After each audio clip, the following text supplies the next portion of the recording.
Ready হয়ে গেছে এই যে, আর বুনুরাও কিন্তু রেডি হয়ে গেছে। ছোট বুনু কান্না করছে কারণ ওকে সোয়েটার পরিয়ে দিচ্ছে সেই জন্য। আর আমি দেখো এই মারামারি করিস না, এরকম আমি লাল বেনারসিটা পরেছি এই যে।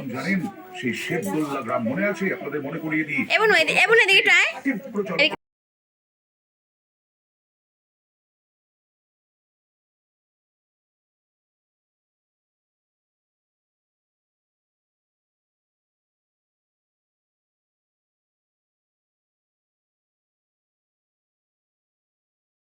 দেখো আমরা এই যে চাদর গায়ে দিয়ে নিয়েছি, ঠান্ডা লাগছে, চাদর সোয়েটার সব নিচে, বাইরে ভীষণ ঠান্ডা। গাড়িতে যাই খুলে দেবো। হ্যাঁ গাড়ি থেকে খুলে দেবে। না না আমরা এখন এই আমাদের এই রাস্তা থেকে বড় রাস্তা যাওয়া পর্যন্ত ভীষণ, তারপরে ওই দিকে গিয়ে যদি গাড়িতে ওঠার পরে চাদরটা যদি নিই তার মানে নেবো না, তারপরে আবার ওখানে নেমে চাদর। এই যে আমরা সবাই রেডি হয়ে গেছি, এই যে বর্ষা, এই যে আমি, এই যে বুনু, পায়েল এখনো এসে পারেনি। আমরা পায়েলকে রাস্তা দিয়ে মানে ওদের বাড়ির সামনে দিয়ে যাবো, তো ওখান থেকে জয়েন্ট হবে। তো চলো আসো, আমরা চলে এসেছি যে গাড়িতে উঠছি।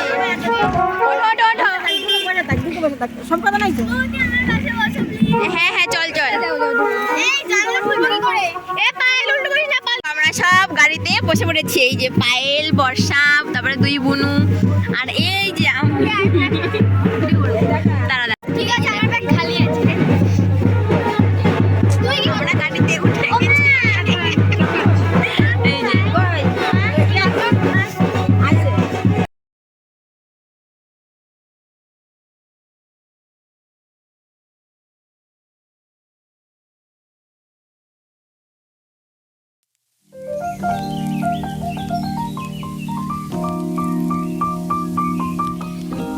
তো দেখো আমাদের গাড়ি ছেড়ে দিয়েছে, গাড়ির ভিতরে না গান হচ্ছিল, সেই জন্য আমি ভয়েসটা দিতে পারিনি। আমি কিন্তু বলছিলাম যে আমাদের গাড়িটা ছেড়ে দিয়েছে, আমরা গাড়িতে বসে আছি, আর পেছনে আরও অনেক কটা গাড়ি আসছে। তো দেখো কি বলো তো, খুব একটা দূরে বিয়েবাড়িটা ছিল না, তো সেই জন্য খুব একটা বেশি সময় লাগেনি, তাড়াতাড়ি করেই চলে আসতে পেরেছিলাম। মোটামুটি 2 ঘন্টা মতো লেগেছিলো। তো দেখো মেয়ের বাড়িতে আমরা পৌঁছে গেছি, আমরা তো বরযাত্রী।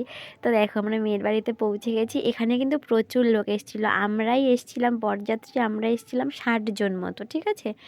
তো আর তারপরে তো বিয়ে বাড়িতে প্রচুর লোক ছিল। তো দেখো আমরা এই যে গেটে যত লোক দেখতে পাচ্ছ সব কিন্তু বরযাত্রীর লোক। আর এখানে কি বলো তো, আমি এত ভিড়ের মধ্যে না বরকেই দেখাতে পাচ্ছি না, আমি পরে অবশ্যই তোমাদের মানে দেখাবো বরকে। তো তোমাদের তো এমনি অন্য ব্লগে দেখিয়েছিলাম। আর এখানে বরণ থেকে শুরু করে আমি কিছুই দেখাতে পারিনি, কারণ আমি কাছাকাছি যেতেই পারিনি, এতটা পেছনে ছিলাম আমি। তো সেই জন্য করে আমি মানে ভিড় ঠেলে যেতে পারিনি, এতটা মানে ভিড় ছিল এখানে।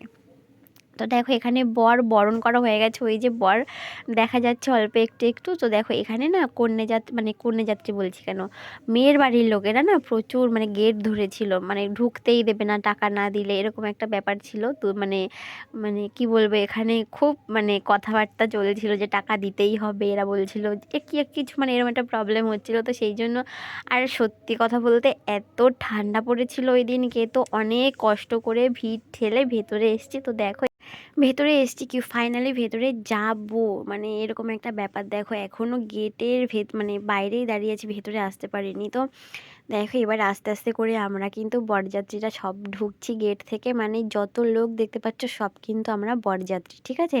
60 জন মানে তো কম না।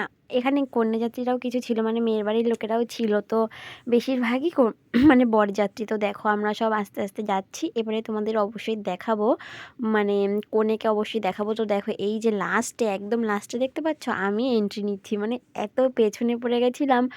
আর বাইরে প্রচুর ঠান্ডা, মানে এখন হয়তো মানে সবে ঢুকছি বলে চাদর কিছু গায়ে দিইনি, কিন্তু এত ঠান্ডা লাগছিল সে বলার মতো না। তো চলো বিয়ের কনের কাছ থেকে তোমাদের ঘুরিয়ে নিয়ে আসি। তো আমিও একটু দেখে নিই। তো আগে দেখেছিলাম ছবিতে, কিন্তু এখন মানে সামনাসামনি দেখে নিলাম। তো দেখো এই হলো বিয়ের কোণে, আমার যা, মানে আমার দেওরের বউ যেহেতু আমার যা হবে। তো দেখো ওখান থেকে দেখা করে সবার সঙ্গে তারপরে চলে এসেছি, স্টল দিয়েছে এখানে। তো ফুচকা, পকোড়া, তারপরে আর কি দিয়েছিল, হ্যাঁ কফি। দেখে দেখে মনে পড়ছে, ভুলে গেছিলাম। ফুচকা আর কফি, তারপরে পকোড়া সব এখানে স্টল দেওয়া হয়েছে, তাই তো? কি হলো তোমাকে দিচ্ছে না?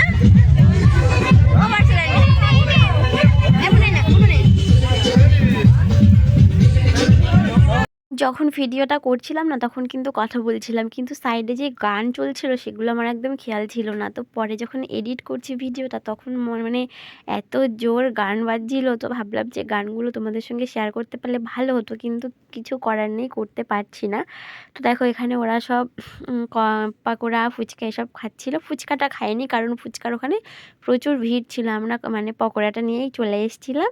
তো আমরা এটাই এখন খেয়ে নিয়ে তারপরে একটু নাচ হচ্ছে রাস্তার উপরে, দেখলাম ভীষণ নাচ হচ্ছে, অনেকে নাচ করছিল। তো ওখানে একটু যাব। তো আমার একটা ননদ আমাকে ডেকে বলছে, বৌদি যাবো, কিন্তু বললাম হ্যাঁ হ্যাঁ ঠিক আছে যাবো। তো দেখো এখানে আমরা সব নাচের এখানে চলে এসেছি, এখানেও এসে দেখি সব বরযাত্রীরা নাচা শুরু করেছে। মানে কন্যাযাত্রীরা এখানে কি বলো তো, আর সবথেকে বড় কথা হলো লোকেরা মানে বিয়েবাড়িতে এত ঠান্ডা পড়েছে, তো এখানে মানে লোক সেভাবে দেখা যাচ্ছে না, সব ভেতরে মানে প্যান্ডেলের ভেতরে সব লোক, বাইরে বিশেষ লোক নেই। তো আমরা একটু মানে সবাই মিলে একটু আনন্দ করছিলাম, নাচ টাচ করছিলাম। তো দেখো এই যে আমার ঐশী বুনু নাচ করছিল, শ্যামা নাচ করছিল না, কারণ ওর কিছুদিন আগে অপারেশন হয়েছে একটা, তোমরা জানো। তো সেই জন্য করে ওর মানে নাচ করছে না। আমি, তারপরে বর্ষা, তারপরে মানে ঐশী সবাই, তারপরে ওই একটা ননদ আছে অর্পিতা, মানে সবই আমার ননদ হয় এখানে। তো সবাই মিলে আমরা একটু নাচ গান করছিলাম, বিয়েবাড়িতে আনন্দ মানে যা হয় আর কি, তাই সেরকমই আনন্দ করছিলাম। দেওরের বিয়ে বলে কথা, নাচ না করলে হয় বলো? তো দেখো আমি কিন্তু কোনো দিনও এর আগে সেইভাবে নাচ টাচ করিনি, মানে বাপের বাড়িতে বসে এগুলো আমার মানে সুযোগই হয়নি। তো এখানে এসে এই জিনিসগুলো আমি খুব পেয়েছি, মানে পাই, খুব ভালো লাগে আমার, তো এনজয় করি ভীষণ ব্যাপারগুলো। তো দেখো সবাই মিলে ভীষণ নাচ করছিলাম, সব কিন্তু আমার ননদ, এখানে বেশিরভাগই সবাই ননদ। তো দেখো সাউন্ড দিতে পারলে আমি জানি ভালো লাগতো, কিন্তু সাউন্ড দিতে পারছি না, কি করব বলো, কপিরাইট পড়বে সেই জন্য। তো যাই হোক, তোমরা দেখতে থাকো, ভিডিওটা এনজয় করো, আশা করছি তোমাদের খুব ভালোই লাগবে। আমার তো ভীষণই ভালো লাগছিলো। তো দেখো কি বলো তো, বললাম না ভীষণ ঠান্ডা পড়েছে বাইরে, তো এই নাচ করতে করতে যেন ঘেমে যাচ্ছিলাম, কিন্তু খেয়ে দিয়ে ওঠার পরে এত শীত করছিল সে বলার মতো না, যত শীত যেন এই দিনকেই পড়েছিল সেরকম মনে হচ্ছিল। তো দেখো সবাই মিলে এখানে দারুণ দারুণ মজা করছে, ভীষণ মজা করছে। তো এখন আমরা না একটু ফুচকার স্টলে চলে যাবো, যেহেতু ফুচকাটা খাওয়া বাকি আছে না। খাও খাও খাও, আমি খাবো না।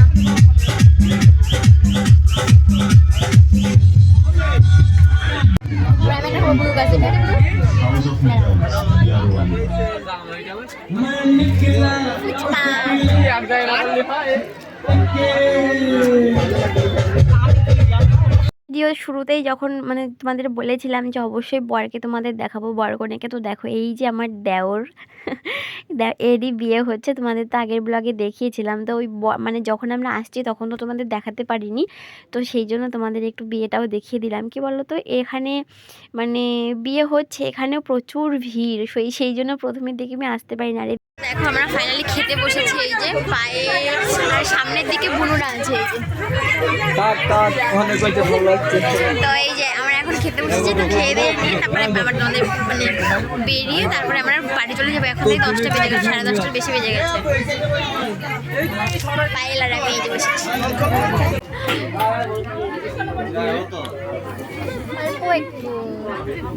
এখানে ফোন আছে, হ্যাঁ ঠিক আছে।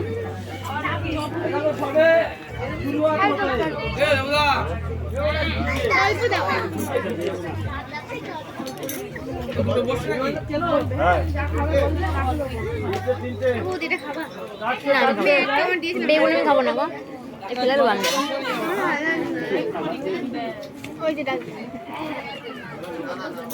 আমি একা খাচ্ছি না, সবাই খাচ্ছি, দেখো এই যে।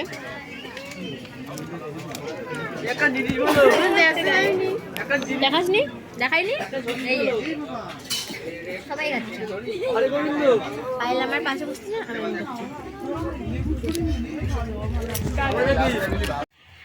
তো দেখো বন্ধুরা, বাড়িতে তো বিয়ে বাড়ি থেকে চলে এসেছিলাম রাত্রেবেলা, অনেকটা রাত হয়ে গেছিলো, প্রায় 2টো 2:30 মতো বেজে গেছিলো। তো তারপরে এসে যে আর ভিডিও বানাবো বা ভিডিওটা শেষ করব সেই পর্যন্ত মানে সেই ক্ষমতাটা আমার ছিল না, এত কষ্ট হচ্ছিল।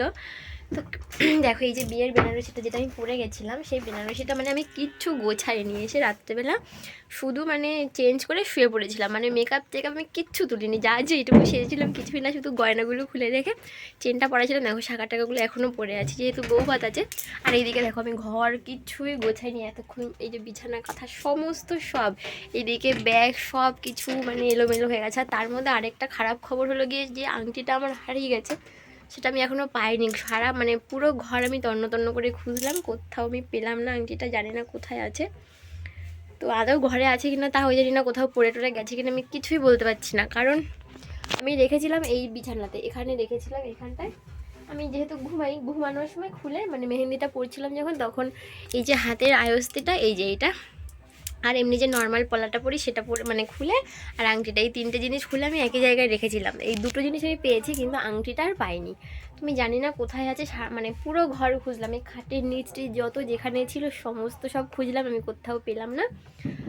তো জানি না এখন কোথাও আছে, পাবো কি পাবো না তাও আমি বলতে পারবো না কিচ্ছু, মানে মনটা খারাপ হলেও কিছু করার নেই, যেহেতু ঘর থেকে কোথায় যাবে, আমি তো মানে খারাপ কোথাও রাখিনি। বা আগের বারে যেমন পুকুরে পড়ে গেছিলো, পেয়েছিলাম, পুকুরে পড়ে আমি তখন ভাবিনি যে পাবো, আর এখন ঘর থেকে হারিয়ে গেছে যেন পাচ্ছি না। দেখো মেহেন্দির কালারটা কি দারুণ এসছে এখন। তো তো যাই হোক, দেখো এখন ঘরটা গোছাবো, শাড়ি টাড়িগুলো একটু রোদে দিয়েছিলাম, দিয়ে এখন ভাঁজ করে রেখে দেবো। আর চলো আজকের ব্লগটা আমি এখানেই শেষ করছি। আজকের বিয়েবাড়ির ব্লগটা তোমাদের কেমন লাগলো অবশ্যই কমেন্ট বক্সে কমেন্ট করে জানিও। ভালো লাগলে একটা লাইক কমেন্ট শেয়ার করে দিও, চ্যানেলটা সাবস্ক্রাইব করো, পাশে থাকা বেল বাটনটা প্রেস করো যাতে ভিডিওর নোটিফিকেশন সবার আগে তোমাদের কাছে পৌঁছয়। তো বউ ভাতের নেক্সট দিন তো বউ ভাত, তো চলো বউ ভাতটা কেমন কাটে সেটাই তোমাদের সঙ্গে নেক্সট ব্লগে শেয়ার করবো। তো চলো আজকের ব্লগটা শেষ করলাম, টাটা।